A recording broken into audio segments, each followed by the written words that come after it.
How at ease are you with not knowing where you're going? And how comfortable with you are you asking and listening and taking the next steps? I want to share a story with you which really encapsulates um, my own ease in the journey I've been on, and my own growth and my own surrender. And I love these moments that life gives to us.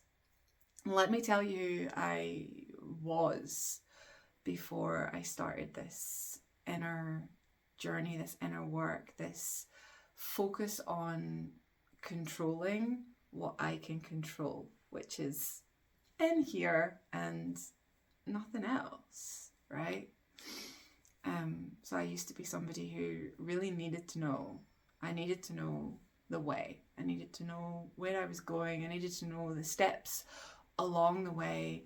And when something came up, a roadblock came up, it would cause a lot of discomfort in me. Like a lot. Catastrophic levels of despair even. So just checking that wasn't my door. Yesterday we are visiting a friend for a birthday party, laser tag, super fun. And it's a 2.5 hour drive to get there. Somebody used to live near us and then she moved away, and we're still very close, and the kids love each other as well. So off we went to this party, no brainer, absolutely, we're going to be there. And the place the party is was about half an hour away from her home. And so, of course, we went back to her house after. And I have 12% battery when we're at the party. And I'm thinking, could do with charging this. My friend says, it's all right, you can charge it when you get to mine. Yeah, that makes sense. Absolutely. Now, I don't know where I am particularly. I rely very heavily on Google Maps when I'm driving, especially this area. I don't know this area at all. Never really been before, and I've been to my friend's house once. So we're at the party, and I put the destination into my Google Maps, where I'm going, and into the car we get. And off we go, and my 12% becomes 11%, becomes 10%, becomes 9%. It's going quite quick. We still have significant time, like 15 minutes left, and I'm over halfway down from what I did have. So it's becoming apparent that I'm not going to make it. But I get my son to turn off all of the extra apps that may or may not be open, like turn off the Wi-Fi, turn off the Bluetooth, turn off the screen, we'll just listen to it, it'll be fine. And I'm laughing, right? So I'm like, this is not gonna go well. And I'm like, right, let's memorize the address here for where we're going. So we get to the town, like the sign says, welcome to. So we're like, okay, we're here. We're in the right area. This is great. This is my like mentality, right? This is great. This is amazing. We're in the right area. We'll find a shop. We'll find someone to ask. It'll be great. And my son also says, it's all right, Mum, I know where we're going. He's got a really good memory and a great sense of direction. So I'm like, okay, cool. Yeah, let's see. So it's exciting. Not like, oh my God, we're lost. What am I going to do? Which would have been me not long before. A few years ago. So we drive around a little bit, see if any visuals come up. I'm like, oh, she looks like we're on the mountains, so maybe it's this way, because there's some mountains and you can see them there. So we're just driving around.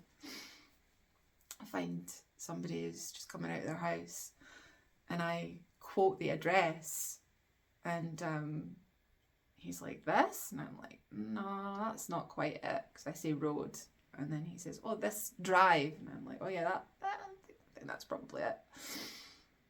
And so he gives me directions, this very kind man. And one, not great at like audible. If you tell me something, I kind of need to write it down. I have nothing to write with. And the directions he gives me is, you go up there, go right, and then just go right round. Go right round, and then you'll be there. I think there was a few in between. I'm like, oh, right round. Okay, I'm just going to go up a little bit further. So we drive along a little bit more, and then I stop again, and I ask again, and I say, can you help me? I'm going here. And this time I get the person to show me the map. She's like, you're really close actually. So you go this way. She shows me on the map, past this roundabout. Okay, got it. Get to the car. Like, got it, Kai? Got it, Mum. Okay, let's go. Off we went. And I know we're heading in the right direction because I'm following the directions to a point, and then it's just gone. There's a blank that comes up. So we go to the next shop when we get out, and stop and ask for directions. And the guy's like, I don't know where that is. Do you have a phone or a charger? We can have a little look, or I can charge this up. And the person behind me is a taxi driver. And he's like, oh, you're going here. You're really, really close. Like, you're so close. Come on, I'll come out with you. And I'll tell you where you're going. Amazing. It gives me directions. And it's like, not this left, not that left. You drive through. Can't even remember what he said now. But it was like, I said, I don't know what that is. And he pointed to what he meant. It's like, these. Okay, great. And you go around here, and then there's a bad bend. Like, these are the directions I'm getting, right? Bad bend. Okay, bad bend.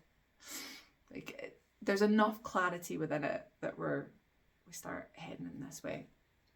And we get to this pub, and he's like, turn left at the pub on the right. And I'm like, okay, amazing. Kai's like, I recognise this. Like, okay, this is great. It turns out I had the number wrong in my mind. So we're driving along and looking for number 74. 74, no 74. It goes to like from 80, and then it's like 100 and something, and it just, yeah, wasn't happening. So we're driving around, and we get there. It was number 73. It turns out we'd driven past it 3 or 4 times on our little, like, oh, I feel like we're close. And we get there, and it's amazing. And I had no idea where I was going. I kind of knew the address, and I'm unafraid to ask. And I have a story about people and about the world. And that story goes, people love to help me. People love to help me. People are kind. And it's simple, right? But there was a time in my life where I would have felt like shame and I don't want to be a bother. I don't want to take up space. I don't want to interrupt you. So, what will I do? And it was so fun. There was like this added component of adventure to our whole experience. And my boys are getting to witness that people love to help each other. And I really believe that we're all here to be of service to one another, and having the ability to ask when you don't know. And there's layers to this, as there always is, right? Because we can roughly know where we're going, and we can ask out in the world. We can ask people who have been there already and who do know the way, and we'll get there. And maybe we lose our way on the directions that we've been given, because everybody's got their own way of communicating, and everyone's got their own way of understanding. As people are giving me directions, they believe they're being utterly clear. And I know in my brain, I'm like, I kind of know that it's this way now. So that's great. Once I get this way, I know there's going to be someone else to ask. And I'm okay with asking. And there's a different kind of asking that we get to do as well when we feel like we don't know the way. Now, when you're in a car and you kind of know where you're going, not necessarily the best way, but when we look at the larger context of life, being able to ask ourselves and really listen in, like, I don't know, what's the next step? Just the next step, not the 10-step plan, just the next step. Because I know that once I get to that place, the next question is going to reveal itself, or the next step. Same. So I loved sharing this little story with you, and I would love to hear what comes forward for you, what you hear in it for you, what you can relate to, if there's an insight that this has generated in you for the way that you are showing up currently to life, and anything that this has shifted. Sending you so much love, and I look forward to seeing you in the next video.